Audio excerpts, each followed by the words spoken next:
Private Ripplinger. I'm here to give a class on the 600 GPM pump. So we've completed our safety already and we're wearing our PPE, so we're going to go right into our before PMCS. So for our before PMCS, we're going to come over here. We're going to make sure that our discharge valve is closed. We're going to check our tank, make sure we have proper fuel in our tank. We're going to check our switch right here, make sure that it is on unit tank. And then we're going to continue around doing our 260 PMCS. We're going to check right here our check valve and make sure that it is closed. And then we're going to continue around here. We're going to check our gauges as we go by, check our control panel, make sure everything's in proper working order. And once we get over here, we're going to open our suction valve. We are going to open up our priming port and pour 5 gallons of fuel in here to prime it.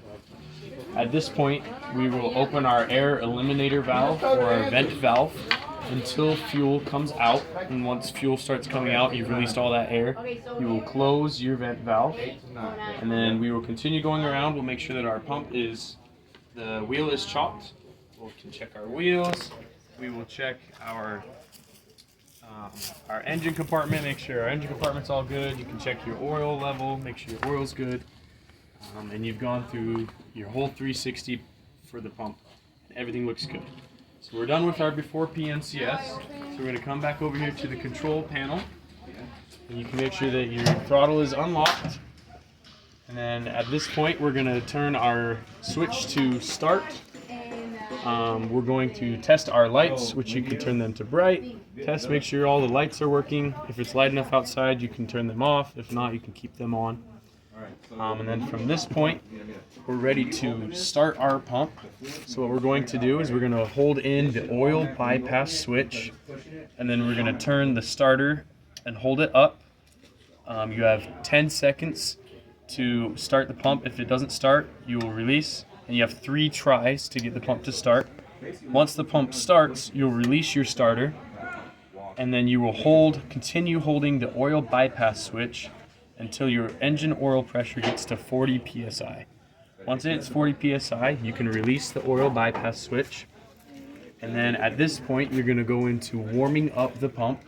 So you will increase your throttle until your tachometer, which is right here, shows 800 to 900 RPM, while you will let that warm up at 800 to 900 RPM for 3 to 5 minutes. And while it's doing that, you can go ahead and come over to this side over here, and we will open our discharge valve. And now that there is suction coming through the pump, flow coming through the pump, your gate valve, you need to verify that it is open. So you can go ahead and just verify that it is open. It should open automatically, but just verify, make sure. And we opened our discharge. Okay, and then we'll come back over here. And we let it warm up for 3 to 5 minutes. We're good with warming up. So we're gonna go ahead and increase our throttle so that our RPM reads 1500 RPM right here. And that is an operating speed. So once we've reached operating speed, we will go ahead and conduct operations. And while operations are going, we're going to conduct G-love, which is our gauges first. So you'll check your suction and discharge gauges, make sure you have proper pressure, your voltmeter, your tachometer, engine oil pressure, make sure everything reads good and you're in proper working order there. Then you'll walk around and check your different valves, check for leaks on the hoses, on your valves, on everything like that. You'll check for unusual vibrations, and you will check for unusual sounds and vibrations. Once you have finished doing your operations, you're going to throttle down on your throttle control so you get to 800 or 900 RPM again. And you're going to cool down at 800 to 900 RPM for 30 seconds. While it is cooling down, you can go ahead and close your discharge port, and then come over and close your suction port.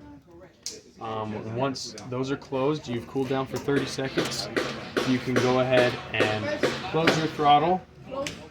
You can turn the pump off. So turn your switch to stop. Make sure your lights are turned off.